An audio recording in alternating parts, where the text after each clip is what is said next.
Trondheim is situated more or less in the centre of Norway. The city has about 160,000 residents and wonderful history of Vikings, a large dose of modernity, and a wonderful combination of Norwegian nature and unforgettable views. Trondheim is located at the mouth of the Nidelva River on the Trondheimsfjorden, a gulf of the Norwegian Sea, which is the third largest fjord in Norway. The city's previous name, given to it by the Viking king Olaf Tryggvason in about the year 1000, was Kaupangan, although soon afterward it gained the name Nidaros due to the mouth of the Nidelva River. There were numerous protests, and as a result of a referendum in 1928, the city settled on the name Trondheim. For many years the city was the seat of kings, Vikings and the first parliament, and also the capital of Norway until 1217. All of this was due to its strategic location on the bay, near a wide, fertile valley. The river is the border between the historic part of the city, which lies in a small triangle, and the modern part. The central point of the historic part is Torvet, the main market square, dominated by a statue of Saint Olaf, the Norwegian king who abolished slavery, limited the power of the aristocracy, and introduced Christianity to the country.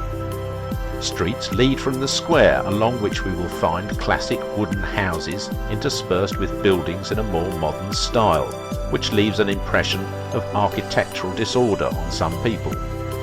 Near the square we'll find Stiftsgarden, the former royal residence, which is one of the largest wooden buildings in Scandinavia.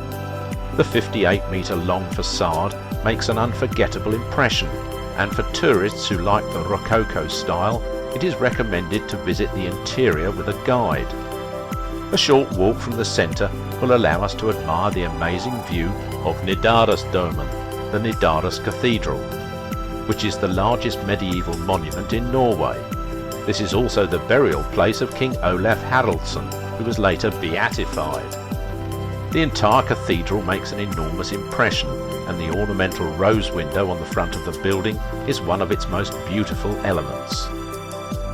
Trondheim has a particularly beautiful panorama when it is seen from above.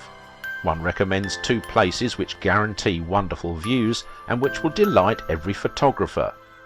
The first of these is the Tyholt Tower, a domineering TV and radio tower visible from everywhere, which, after the Nidaros Cathedral, is the most popular place for tourists to visit. The tower is 124 metres tall, and at 74 metres there is the Egon restaurant, serving American and Italian food as well as dishes for people with allergies. The top of the tower can be reached only by elevator, which is why during the tourist season there are huge queues in front of the tower. It's open every day from 11 AM to 11 PM. The second place that must be visited is Kristiansand.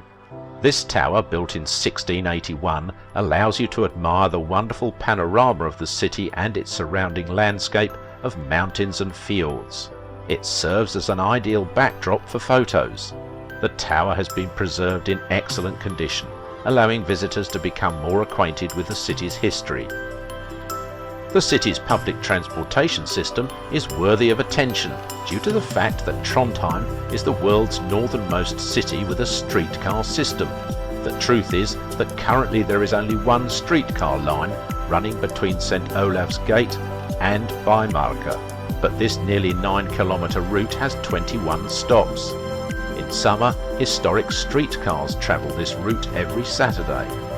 There are also many bus lines running all over the city from every direction and going to the furthest parts of the city. Similarities with Holland occur to us when we see the colourful facades of the city's wooden houses. Another shared trait is the excellently developed bicycle culture. In the 1990s, the city established many bike paths, which led to an increase in popularity of this means of transportation, even surpassing cars. The topography of the city's territory led a certain Jarl Jonvik to build the world's only lift for bicycles. This unusual invention, since the day of its creation, has pulled over 200,000 cyclists and is a wonderful tourist attraction. It's worth pointing out that the city has 125 bike rental spots, and tourists can go to the tourist information where they can receive a card enabling them to make use of this means of transportation for free. Formerly, Norway was an extremely poor region, and the severe climate meant that the inhabitants had to find ways to preserve food products for the long, harsh winter. These factors contributed to the character of Norwegian cuisine and caused it to be full of intriguing dishes and flavour combinations. Most dishes contain meat and fish, preserved in one of three basic ways: drying, smoking or salting. People usually associate fish the most strongly with Norwegian cuisine, and above all salmon, which isn't completely true since cod is equally popular here. All fish are served in several ways, for example as tartar, smoked, grilled or with pasta. Visiting one of the numerous restaurants, it's worth trying some fish since they have a completely different taste here than elsewhere.